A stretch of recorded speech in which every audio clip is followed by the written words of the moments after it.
അവളുടെ ഒടുക്കത്തെ ഒരു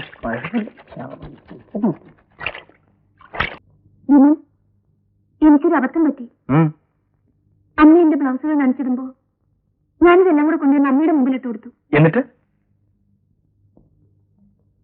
നിനക്ക് എന്ത് പറ്റി മോളെ? അമ്മേ, എന്നോട് ക്ഷമിക്കൂ അമ്മേ, എനിക്കൊന്നും അറിഞ്ഞൂടാ. ആരോ എന്നെ കൊണ്ട് ചെയ്യിക്കുന്ന പോലെയായിരുന്നു. സത്യം പറഞ്ഞാൽ എനിക്കും അങ്ങ് വല്ലാതെയായി.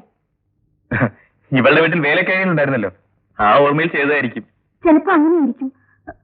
അമ്മ തെറ്റിദ്ധരിക്കരുതേ. അമ്മയ്ക്ക് ഒരു പരിഭവമില്ല മോളെ.